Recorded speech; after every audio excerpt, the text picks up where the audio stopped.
세타가야 살인사건. 도쿄 세타가야. 도심에서 멀지 않은 조용하고 평화로운 주택가. 아이들의 웃음소리가 들리고 저녁마다 창문마다 따뜻한 불빛이 새어나오던 그 거리에서 2000년 12월 30일 밤 일본 전역을 뒤흔든 살인사건이 벌어졌습니다. 새벽 1시 20분경 세타가야 구가미소시가의 한 단독주택. 그곳에서는 4명의 가족이 모두 처참히 살해되었습니다.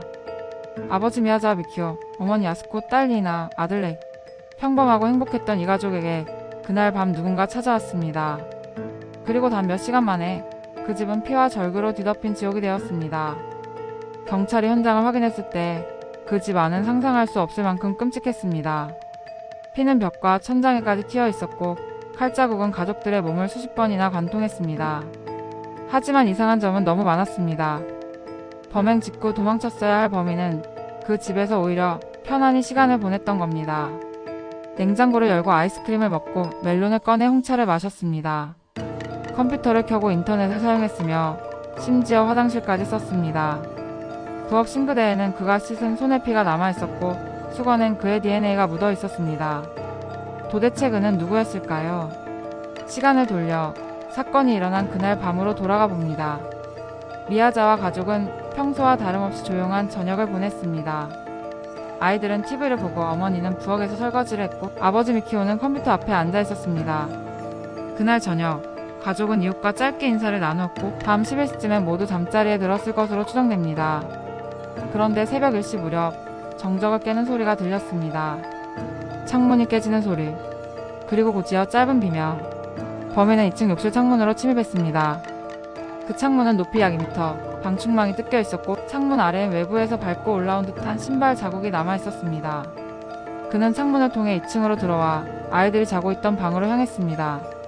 첫 번째 희생자는 6살 아들 레이였습니다. 작은 방 안에서 목이 졸려 숨진 채 발견됐죠. 아마도 아이가 울음을 터뜨리자 범인이 급히 제압한 것으로 보입니다. 소리를 들은 아버지 미키오는 계단을 뛰어 올라왔습니다. 범인과 마주친 그는 싸움을 벌였고 그 과정에서 부엌에 있던 식칼이 부러질 정도로 치열한 몸싸움이 있었습니다. 미키오는 등과 목, 가슴에 여러 차례 찔렸고 그의 시신은 부엌과 거실 사이 바닥에 쓰러져 있었습니다. 범인은 이후 부엌에서 또 다른 칼을 꺼내들고 남은 가족이 있던 침실로 향했습니다. 그곳엔 아내 야스코와 딸 리나가 있었습니다. 그들은 이불을 뒤집어 쓴 채 격렬하게 몸부림친 흔적을 남겼습니다. 이불에는 아이의 손자국과 피가 겹겹이 묻어 있었죠. 야스코와 니나는 결국 범인에게 여러 차례 찔려 사망했습니다. 그날 밤, 그 집 안에 오직 살인의 흔적만이 남았을 것 같지만 이상하게도 그 후의 흔적은 너무도 생활적이었습니다. 범인은 살인을 마친 뒤 부엌으로 향했습니다. 냉장고를 열어 아이스크림을 꺼내 먹었고 홍차를 우려내 마신 뒤 멜론 껍질을 싱크대에 남겼습니다. 그는 집 안에 컴퓨터를 켜 인터넷에 접속하기까지 했습니다. 극단 공연 예매 페이지, 교통정보 사이트 같은 검색 기록이 남아있었죠. 무엇보다 이상한 점은 그가 집에 남은 시간입니다.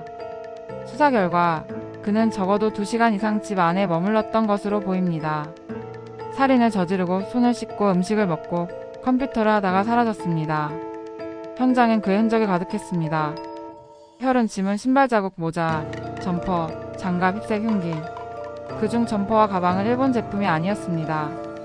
점퍼는 한국에서만 판매되던 브랜드, 가방은 미국 군용 브랜드였습니다.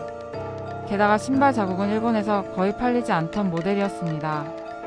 발크기와 피 흔적을 통해 경찰은 그가 키 약 170cm의 날씬한 남성의 것으로 추정했습니다.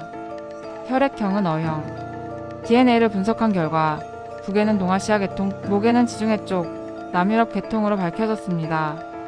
즉, 일본인이 아닐 가능성도 제기된 겁니다. 그의 피는 미야자와 씨의 손톱에서도 발견됐습니다.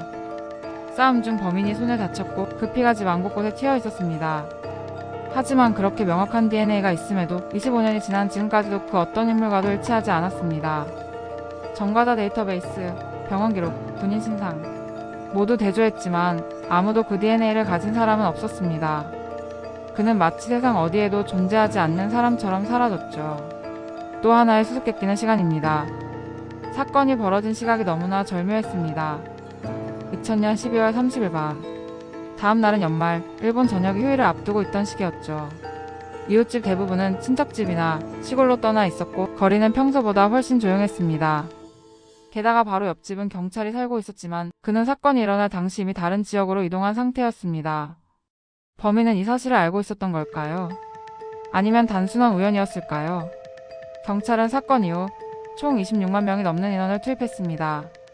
근처 공원, 하수도, 도로, 그리고 인근 외국인 거주 지역까지 조사했지만 결정적인 단서는 나오지 않았습니다. 심지어 현장에서 발견된 점퍼의 실밥 한 가닥까지 분석했지만 결국 구입처 불명으로 끝났습니다. 범행에 사용된 흉기 또한 정체불명이었습니다. 일본 내에서는 유통되지 않는 희귀한 군용식 칼 일부 부품은 아시아 외 지역에서만 제작된 것으로 밝혀졌습니다.